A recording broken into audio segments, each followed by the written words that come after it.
Meg grinding her teeth as King Charles gave £250 million to the commoners. Never settle. King Charles's huge green energy expansion could bring him £250 million a year. The king has given up the chance to benefit from a £1 billion a year windfall from a major expansion of green energy for the wider public good. He's asked the government to change the way the monarchy is funded to ensure that the extra revenue from 6 new offshore wind farm projects, which could bring him an extra £250 million annually and almost quadruple his current income from the taxpayer, is used for the nation's benefit instead. So no £250 million of spare change rattling around, which could be pocket money for little Harold and Megabyte.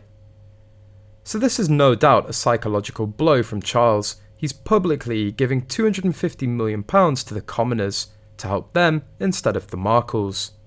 Do you remember? £250 million is what the Sussexes asked for in order to give up their titles when they said they offered to during Megxit. To be a subtle blow without giving them the ability to respond, or they'll look like greedy jackasses. This is such a kind act. Charles is staying true to his role. He cares about the people that he serves, and he's helping the climate. This is a win-win for all involved. Well, except a small group in Montecito or wherever they're holed up now. Harry is whining about breakfast sausages, and King Charles III endured the pressure of being the heir, navigating parenting 2 young boys that lost their mother, and beginning his reign shortly after losing both of his parents.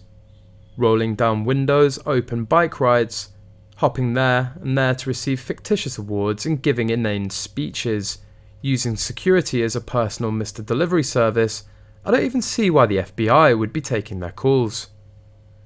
While I believe that the reports for receiving death threats in the beginning are true, I think the threats now are probably just for them to shut up, which is their choice as private citizens. But there are consequences to exercising your rights. Royal sources stressed that the king, as he made clear in his Christmas broadcast, was mindful of the cost of living crisis facing the country in making the move. The new wind farm projects agreed upon today, 3 in the North Sea off the Yorkshire and Lincolnshire coast, and 3 off North Wales, Cumbria and Lancashire, will provide a major boost to Britain's efforts to reach net zero greenhouse gas emissions by 2050. They will swell the coffers of the Crown estate, whose profits are used as an index to determine the amount of taxpayers' money that the monarch receives in the sovereign grant each year. Option fees paid by energy firms will bring the hereditary property empire, which owns the seabed around the coast, an extra £1 billion a year. They're set to produce enough electricity to power 7 million homes, and once they're operational, the firms will pay rent according to how much energy they generate. Charles III would be entitled to a sum equivalent to 25% of that 1 billion figure, annually over the next few years. But instead, the king has asked the 3 trustees of the sovereign grant, Prime Minister Rishi Sunak, Chancellor Jeremy Hunt,